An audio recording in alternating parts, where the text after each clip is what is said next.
Faith, and welcome to Faith's Take, where I talk about anything and everything that I find interesting. And welcome to my review of MST3K episode 321, Santa Claus Conquers the Martians. Now I know that I've been reviewing Mystery Science in order up to this point, but seeing as it's the most wonderful time of the year, I decided it was time to review the 3 Christmas episodes of the show, which will all end with one Megaversus video to decide which episode, in my opinion at least, is the best. Now I'm 100% sure I won't get all this finished by Christmas, but if we have some Christmas in January, then Christmas in January we shall have. And we're starting our big MST3K Christmas off with the one that started it all, so let's dive right into Joel's Christmas episode, Santa Claus Conquers the Martians. We start our cold open with the SOL having been beautifully decorated for the season with tinsel garlands and a Christmas tree. Even the bots have decked their own halls with Crow sporting a Rudolph nose, and Tom having turned his entire dome into a tasteful snow globe. The duo are poring over the season's Christmas catalogs and all the presents for sale within their glossy pages, when Tom is simply overcome with all the joy of a cozy holiday, but Crow is a bit more cynical. Joel and Gypsy come along, and all the bots explain what they want for Christmas this year, and we get one of Crow's best lines in the entire series. We then hop right into the Invention exchange with Dr. Forrester and TV's Frank introducing a device that turns awesome toys into the lame gifts we hope to only receive in our worst nightmares. And while it's definitely a fun invention, it's laughably easy to realize how they get it to work. Some of the inventions on the show have pretty cool tricks to them, either some sort of magic trick or optical illusion, but this is not one of them. Next up, Joel and the bots have their versions of what sort of ruined dreams could be added to the island of misfit toys. Yeah, look over here, more Christmas catalogs. L.L. Bean, Neiman Marcus, Monkey Wards, Fisher Nuts, Edmund Scientific. Oh, Uncle Bob's Produce Ranch. For the traditional Yuletide cabbage. Right you are. You know, Crow, when I see these catalogs and they're enchanting, suitable for framing covers, I'm reminded of the true joy of a New England Christmas. A gentle snow, all of us snuggled into a blanket as we race home to our cozy hearth and warm fire in our furry little Surrey. You know, Tommy, when I see these catalogs, all I can see are 800,000 acres of decimated old-growth forest. Oh, Crow, isn't that really the Christmas spirit? Have you guys thought about what you want for Christmas? Yeah, meet me. I want a Ted Williams signature inflatable bathtub pillow. Oh, I want a pony. What about you, Crow? I want to decide who lives and who dies. Oh, I don't know. Now, I know from experience that nothing chafes a kid's hinder more than his request for a neat toy maligned into a safe and practical gift. Enter the Wish Squisher. What kid wouldn't love as a gift? More money than he or she will ever deserve. But then, suddenly, it starts to get weird. The rules change. You start to feel kind of bad. Voila! What was once the bright promise for the future becomes your 4-year-old sister's raisin collection. Hello, sirs. Our Invention exchange this week is based on our Yuletide musings about what would be on the island of misfit toys. Here's a new contribution. Buttery sweet toaster dolls. Yeah. Or play Patrick Swayze's Roadhouse board game. Become a highly paid, Tai Chi wielding, philosophically alert bouncer like Patrick Swayze in Roadhouse. You can have absolutely no fun whatsoever with this Easy Bake Foundry. The light bulb powered blast furnace turns inexpensive pig iron you find around the house into high-grade steel that's ready for market. And now a Deep 13 holiday presentation. Piazzadora in Santa Claus Conquers the Martians. Shield your eyes, Frank.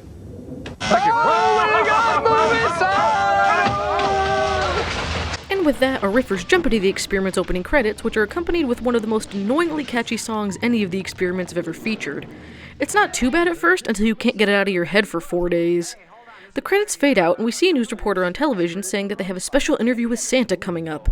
The camera then slowly pans to reveal that the viewers aren't human, but a couple of Martian children. We're then shown a fur-covered reporter on the scene to check out Santa's workshop. And while this Santa is clearly a little off to say the least, he's probably the best interpretation of the character out of all 3 Christmas movies the show's covered. And as you'll probably notice, this one doesn't set the bar too high. Cut back to Mars, where we start to meet the rest of our movie's players. We meet Kimar, the king of the Martians, and his assistant, I guess, it's never really clear, named Droppo, the obvious comic relief doofus of the movie. It turns out the Martian kids we saw earlier are Kimar's children, and they've been very unhappy lately, just coveting the Christmas experience that all Earth children get to have. Big John Call is Santa Claus in old little town of Bethlehem. Costume designer? See you Costume? Hey, it's delightful, it's delicious, it's Delug. Oh, brown, great. They're running out of colors. Okay, thank you for the song. Cha-cha-cha. Ooh, timing. At this time, station KID TV brings you the special event of the year. Big Brother is watching, kids. From this spot, there's only one direction you can go. To hell. South. Santa's a pretty busy man, but I'm sure he'd like to say a few words to you kids. Oh, I don't know.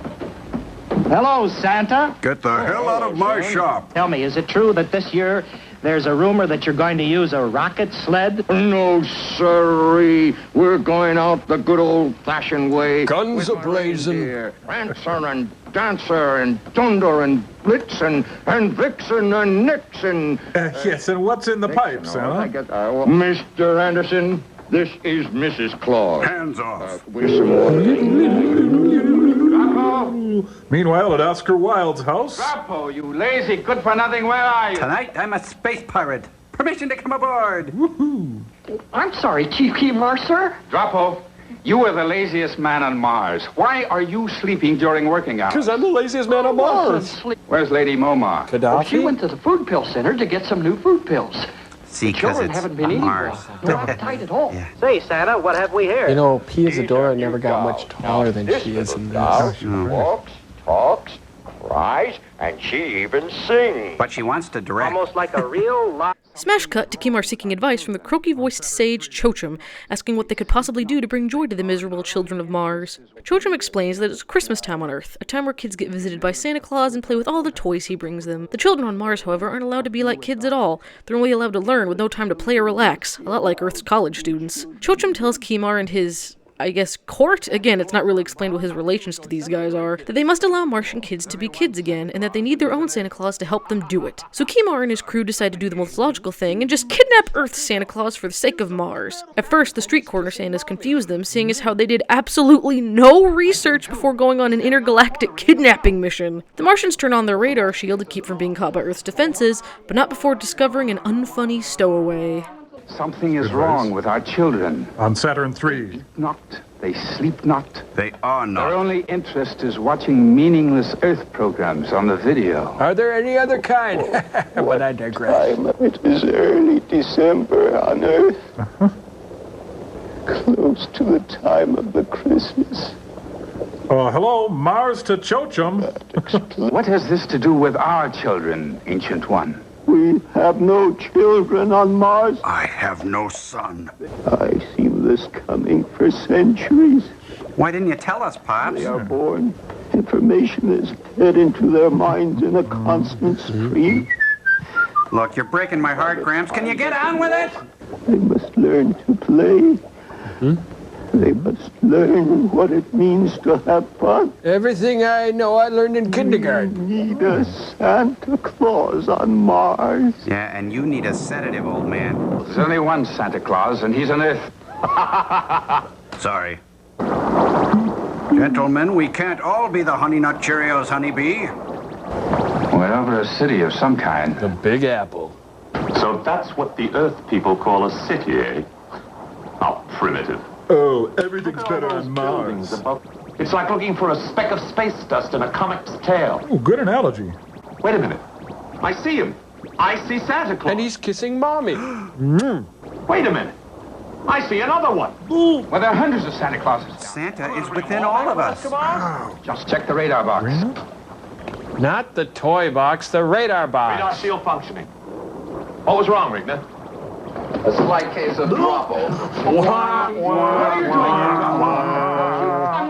And now, here we have one of the most classic songs in the MST library, Crow T. Robot's Let's Have a Patrick Swayze Christmas. Now, the song was actually written by Mike Nelson, who decided to give Crow a deep love for the awful movie Roadhouse based off of his own love of it, since it is in fact Mike's favorite bad movie. And we benefit so much from this incredible decision. Crow gives Joel and Tom their lyrics, and with Cambot's help for the music, the trio sing the equal parts hilarious and beautiful tune. Okay, now, if you'll all look at your sheet music, we can rehearse my new song. You wrote a Christmas song? Hey, there's no tradition like a new tradition. Wait a minute, let's have a Patrick Swayze Christmas? Yeah, based on my favorite movie, Roadhouse. Come on, what the heck does Patrick Swayze have to do with Christmas? Hey, you keep Christmas in your way and let me keep it in mine, okay? Open up your heart and let the Patrick Swayze Christmas in. We'll gather at the Roadhouse house with our next of kin. Oh, let's have a Patrick Swayze Christmas this year.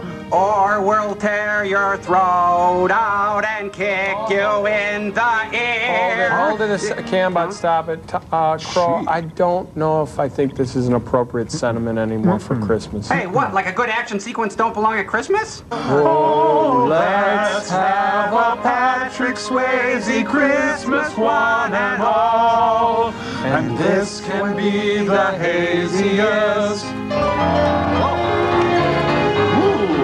This can be the laziest. This can be the Swayziest Christmas of them. La la la la la la.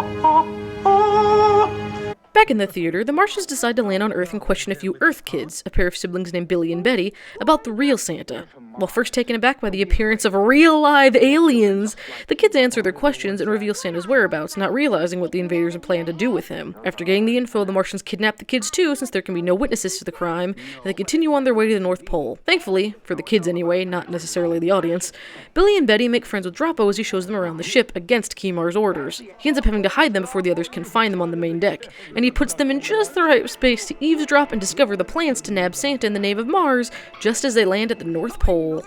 Stay tuned for further bulletins.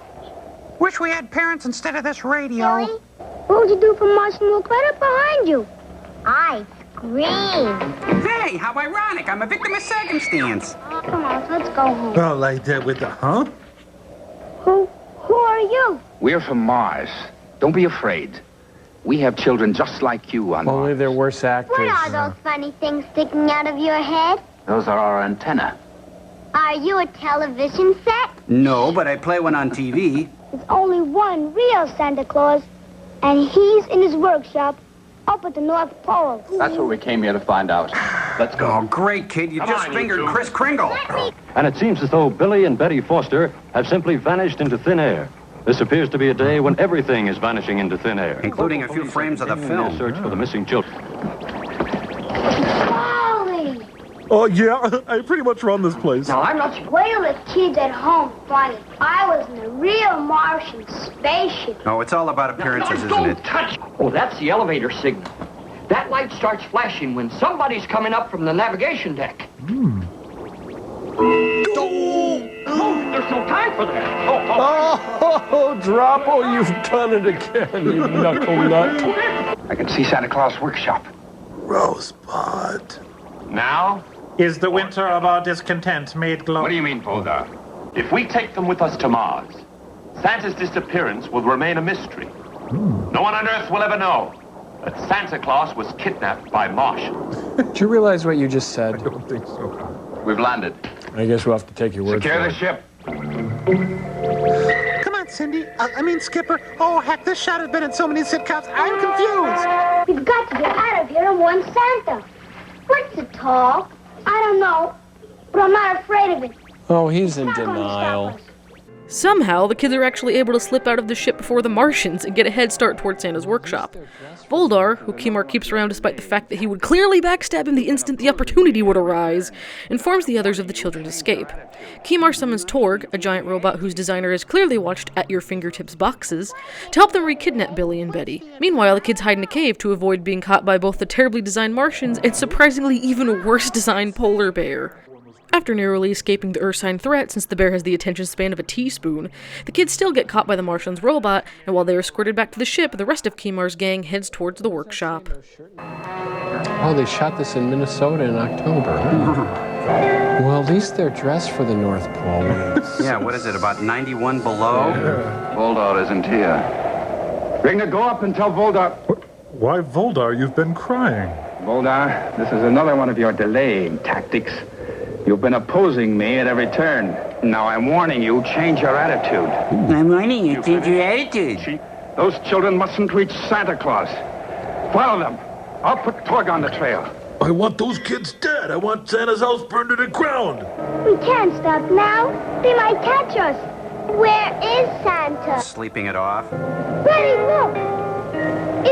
Condor. No, that's Creamhorn over there, I think. One. Yeah. The one who doesn't like us. Come Oh, who wouldn't like you, princess? What is this, the end of The Shining? Oh, you have got to be kidding me.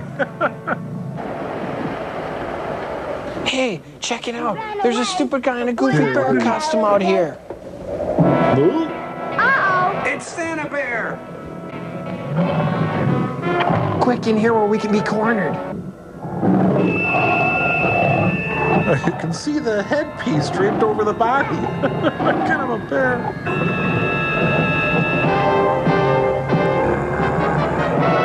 Forget it. See the lights?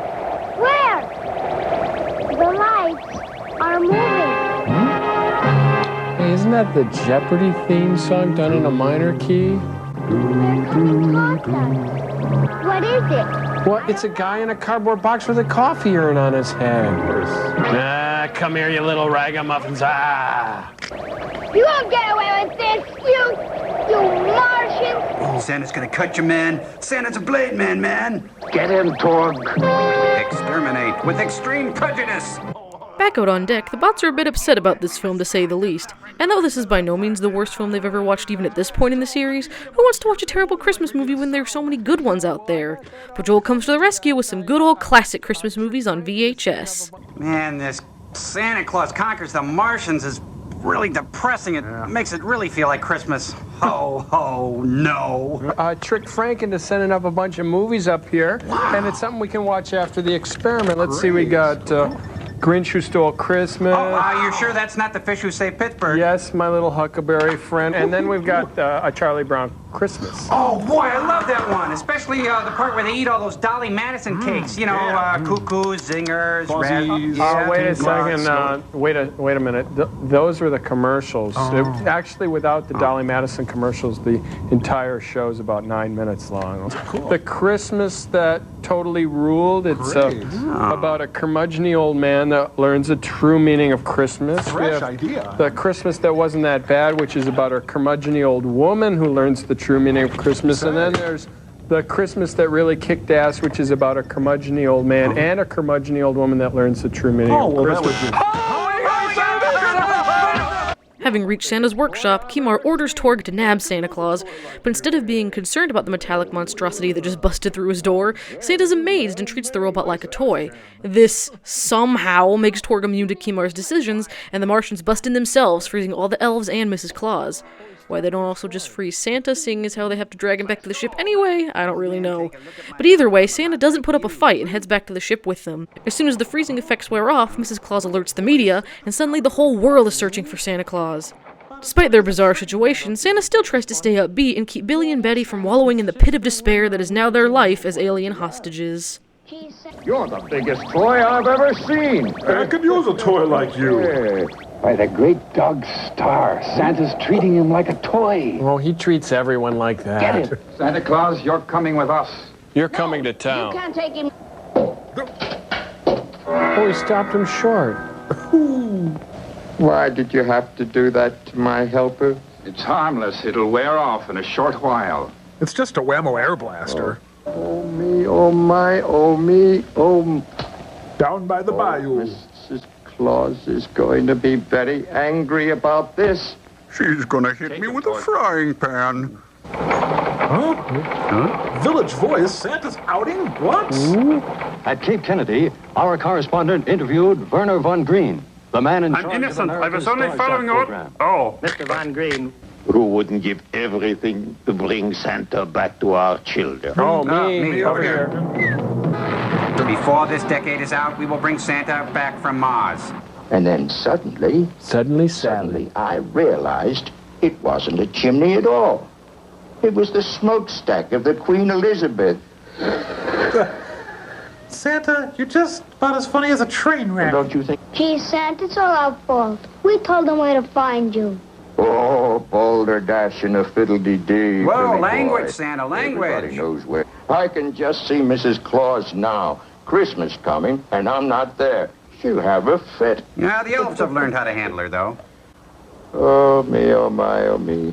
By the biome. Some chocolate ice cream. Pills for dinner. What are we, Judy Garland? I suppose if a Martian has a headache, he doesn't take pills. He takes chocolate ice cream. That's not too funny, Santa. You're getting a light. Oh, dear.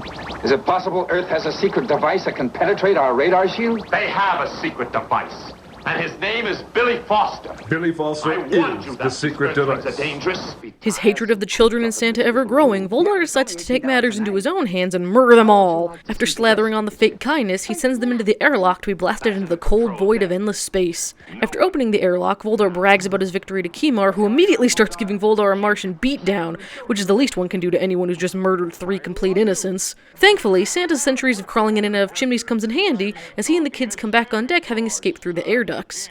Once they arrive on Mars, the rest of the crew go to retrieve Voldar from the jail cell on the ship, only to find that he's escaped safely back onto Mars' surface. Kimar calls for constant security to be put on Santa and the kids before taking them to meet his wife, Lady Momar. Time for some fun. How would you like to see the rest of the ship? I don't trust you. No, Billy boy. Grease 'em, Santa. That's not the Christmas spirit. I'm Jewish, Santa. Of course, Voldar. We'd love to take the grand tour. Follow my lead, Billy. I'm back in heat. This is where you come when you're ready to go out in space.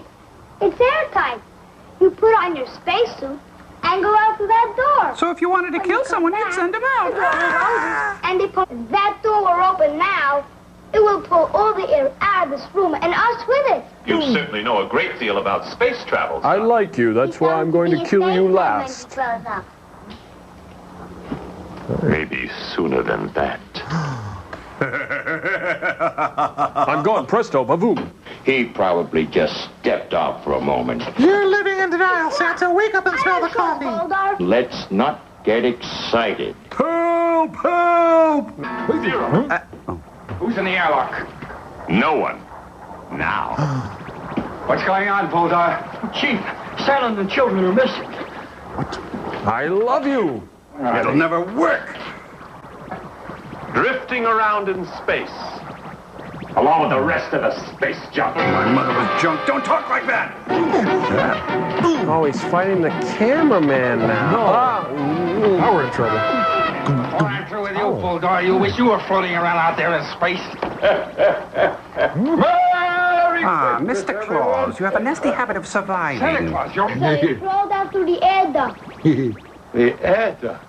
But the air duct is just a little Thing with the deal in the hub. Poor man. He's bleeding from the ears. Too Just bad. like someone who's seen a ghost. All right, on your feet. Come on. Bravo! I was handing these pills through the bars, and he grabbed my... Shut up. Oh, you love it. Kima, put a constant guard on Santa and the Earth children. Voldar will be back. In Dial M for Martian. Dun, dun, dun. Previously on Santa Claus Conquers the Martians. Da, da, da, da, da, da. No, shh, no. Are you alone? No. Well, Earthlings, Billy and Betty. One of each flavor. Lady Momar, I'm not accustomed to entering people's homes through the door. But you have no chimney. Breaking and entering, that's my racket. Santa Claus, Kimar then takes the trio of Earthlings to meet his melancholy children in one of the most awkward meeting scenes I've seen in anything ever. When you find it awkward if you were meeting a bearded old man and all he did was laugh the whole time, I guess it's supposed to be charming, but it just comes off as super weird. Meanwhile, Voldar is taken to a cave with some other random Mars hermits he's somehow gotten on his side to take down Santa Claus. One of them has done some reconnaissance on Santa's new workshop, and it can automatically churn out child's wishes by the second. Cut to the new shop, where Santa is down in the dumps by the newfangled automation taking over his work. After a long day of pushing buttons, he and the children all head back to Kimar's place, where Billy and Betty have let the overwhelming depression of realizing they'll probably never see their family again set in. And just to make Joel and the Bots feel a little sadder than they already were, we get a long scene of Droppo dressing up as Santa in an extra suit that Lady Momar made. Will you come in, please, children? And sign in, please. Hi. Wait, where's that thing been?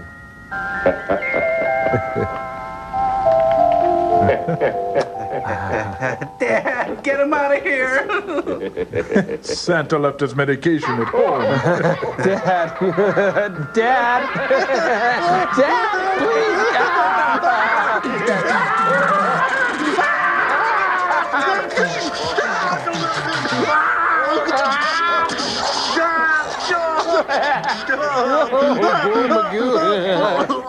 Ah, cave dweller. No. Hold on. Let's get rid of the little fat friend in the red suit. Taffy apple, boss? Oh, that's suicide. What do you mean, whack Santa? What are you, nuts? The toy shop is operating full blast. No one suspects me. So I sat down and took a good long look. It's nothing like the one on Earth. Good night, Mrs. Calabash, wherever you are. Toys are rolling off by the second. This planet will be flooded with toys. Well, folks, that was my bit. I hope you enjoyed it. Soon all of Martians will be blithering idiots. Soon? What do you mean soon? No time to lose. We must... Wait a minute. Does Mars have any child labor laws? I don't think so. 3 baseball bats. 3 baseball bats. And 2 hard-boiled eggs. Make that 3 hard-boiled eggs. Look at me. Santa Claus, the great toy maker. Stuck on a planet with no booze. That's automation for you. That's enough for today, folks. Santa makes a poignant observation on today's society. Oh, great. Oh, shoot. For a second, I had hope. Tired? No, I'm not tired. But my finger is. Oh, Santa, it's been pressing buttons all day long. That's Santa's one weird mama jam. Put my finger down. I'm going to sleep. Good night. Me too. Just a moment. Good night, Mr. Kemar. Good night, Lady Momar. Just a moment, children. Don't ever step on my lines. Are you... Kemar, you've got to send those children back. Impossible. I don't have the receipt. Oh, my God, he's playing dress-up. No! Santa says I gotta fatten up. I don't suppose there's any chance this guy's going to end up under the wheels of a train, is there? No, I didn't think so. He's simple, isn't he? Yes. Simple but Very stupid, simple. I'd say. Hey, wait, that's brilliant. Santas all over the world are going to do that now. I almost feel like I shouldn't be watching. So, Lady Momar made Santa an extra beard? And here we are for the last mid-movie host segment. This is one of my absolute favorites from the Joel era of the show. Joel and the bots have each prepared a Christmas essay, and while Joel, Tom, and Crow have each taken quite the cynical approach to Christmas, Gypsy comes up with something so simple yet so perfect to sum up the Christmas season. I know it's sappy as heck, but hey, I'm also sappy as heck, so it's perfect for me. Okay, everybody got their Christmas essays ready? A Christmas editorial by Crow T. Robot. What's the big deal with Santa's elves anyway? What happens to all those dumb wooden trains and horses and cars? No ever kid gets them. Elves and Santa, take an example from the Keeblers. Now there's some fairies who know how to market. Let me set the mood here. I got it. There. It's quiet in the cold of our own little orbit, starless and Bible black. Oh, to see the rosy face of Santa in the portal offering me a Coke and a smile. Of course, his face would be rosy because it's a vacuum out there. I mean, Santa's heart would explode, but he won't feel it because his capillaries in his brain would pop like little firecrackers due to the blood boiling away in his veins like a pudding in a copper. And the reindeer, he's floating like holiday floats in their turn, exploding in a hail of blood and entrails. Prancer, boom! Dancer, Hey! Tom. Take it easy. Santa's gonna be okay, buddy. You sure? Yeah, give him a little credit, okay? What a relief. Okay, I'm talking about the 70s Christmas office party. Back when a fully stocked bar was considered standard office furniture, and office parties were like something out of a Playboy cartoon. Boy, oh boy, you'd find salesmen groping secretaries in the mailroom. Keys would be exchanged, and although this was Christmas, Jesus was nowhere to be seen. Jeez, Joel, you thought I was bad. Yeah, are we really this cynical about Christmas? Well, maybe Gypsy has a Christmas word for everybody.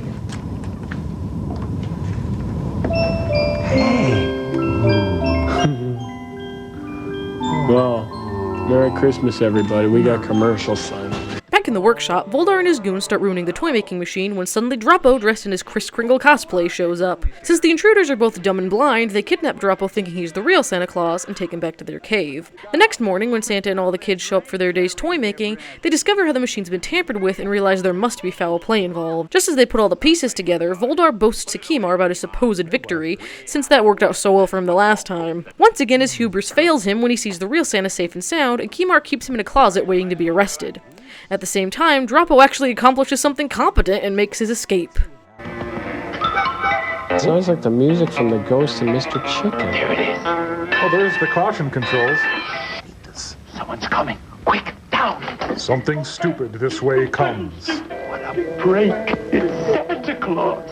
And he's loaded. Tomorrow marks the end of Operation Santa Claus. And Mars returns to normal.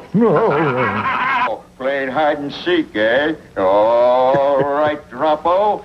Here we come, ready or not. This is not a game, Santa. He could be seriously hurt. Everything's a joke with you. Santa, stop the machine! Look! The doll has a teddy bear's head, and the teddy bear has a doll. No problem. We'll give them to dyslexic kids. Well, this'll never do. We'll have to sell this stuff to Whammo. Oh, dear, what sabotage. Gesundheit. He's got Droppo, and I'm going to find him. Poor Droppo. Poor Droppo's dead. Poor Droppo. Surprised to see us? You're under arrest, Bulldog. He's a great audience. What can you say? We will release Santa Claus if you promise to send him and the Earthlings back to their planet. Third, no more joy through toys nonsense on Mars. And D, we want all political prisoners released. All right, you two. In there. Why is he tap dancing? All right, you might as well relax. You're going to be here for a while. Sit down. Oh, man, the janitor's closet smells like someone's been tanning leather. We've secretly replaced the light bulbs with Folgers crystals. Let's see what happens. How many Droppos does it take to change a light bulb? Where are you going? Ho, ho, ho! Can't you say anything else but ho, ho, ho? No, no, no. Kimar suddenly becomes inept as Voldar is able to make an escape into the toy shop, but before he can ruin their plans, Billy overhears Voldar's escape, and Santa and the kids come up with one of the craziest defeats of a movie villain that has ever been concocted by humans.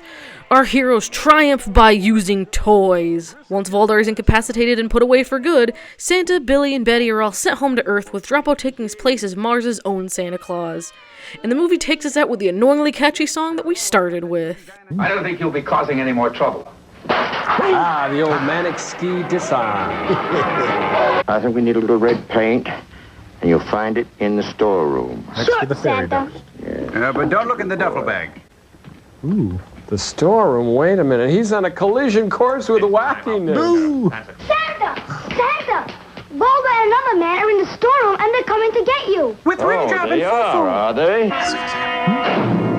Blow dry and a rinse, old man? Voldar, why don't you, relax? You're going to relax permanently. Good idea. Risk the kids' lives, Santa. Not since the pie fight scene in the Great Race. Not since the mudslide scene in McClintock. Not since the wagon race scene in the Hallelujah Trail. Not since the chess playing scene in the Seventh Seal. Not since the orgy scene in Caligula. Oh, this is great. Great. Teach your kids to throw dangerous toys around. Kids, this is hell. You don't need me here, Kimar. You've got a wonderful Santa Claus of your own. Ho, ho, ho! Shut up. It's just not that funny. I've got something for you, Billy.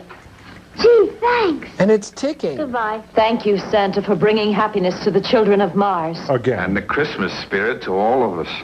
Son, from the bottom of my heart, I say bite me. wish you I'm kidding, of course. and yours goodbye, dear friend. What is this, the long goodbye? Just leave! Get out of here! Wait, take some pancakes with you. They'll die in the vacuum. They'll burn on re-entry. Can't do that. Sorry, it is Santa Claus, isn't it? No, I'm sorry. Santa Claus killed in Vietnam. Filmed in Christmas card vision. Can we get out of here now, please? We'll miss this. That's okay. Yeah, weird stuff. Ho, ho, ho. Christmas Day, you'll wake up and say, hooray for Santa Claus. Is it over now? Yeah. Oh, jeez. You don't have They to spell. spell it Santa Claus, but you say it Santa Claus. Before heading to bed, Joel gives the bots their stockings. The who the heck waits to do stockings until Christmas night? Those go first, everyone knows that. But Tom, Crow, and Gypsy revel in their gifts as Joel reads a heartfelt letter. And we finish our first Christmas episode with the Mads reenacting their own version of the Gift of the Magi story. We're going to do our stockings and then it's time for bed, okay? First one's for Gypsy. And look at what we got in there. Check that out. How did you know? Oh, I don't know. I just knew. Here's Tom's. All right. Let's What did I empty get? that out here. Say, Whoa. wow, look at all the balloons. Here's Crow's. Wow. Oh, Boy, I thought I well. was lucky. I, What'd you get, Crow? What'd you get? my stocking's got a breathable cotton panel. Put that up on Still Store Cambot. Good. Dear Crow, Tom Servo, and Gypsy. Yay. As the Christmas season begins, familiar thoughts and feelings abound. My husband here and I are experiencing a physical separation now as I'm in the Coast Guard stationed in Seattle. MST3K brings us closer somehow. Thank you. Thank you, MST3K, for making us laugh at love. Again. Graciously yours, Jennifer Jacobs. Merry Christmas, everybody. Merry Christmas, Joe. Merry Christmas, sirs. Merry Christmas, Dr. Forrester. Merry Christmas, Frank. Oh, Frank, what a lovely watch band. This must have set you back a pretty penny. Well, actually, I didn't have any money, so I took the liberty of hawking your Rolex and... Well, it's the thought that counts. Open your gift. Oh, boy, I bet it's a book. I bet it's a book. Yes, it is a book, Frank. It's called Final Exit. I've been stealing your plasma at night, so I didn't have to spend any of my own money. Oh, Henry. God bless us, everyone. Ow. This episode is an MST3K classic. We've got a top-notch riff of a super goofy but well-meaning movie, sweet segments including a beloved song, and just an overall good feeling all around. And what more can you ask of from a Christmas episode? Go check it out and get the warm fuzzies MST3K style. And as always, thank you all so much for watching, and special thanks to all of my fantastical Patreon supporters including Jackie Ball, Kevin Nata, Victor Cordova, Nicholas Ashworth, and Natalie Waters. I hope everyone enjoyed this review, and if you did, get excited because I've got reviews of Mike's Season 5 Christmas episode, Santa Claus, and Jonah's Season 11 episode, The Christmas That Almost Wasn't, all leading up to the special Versus episode. Thanks again, and I'll see you guys later.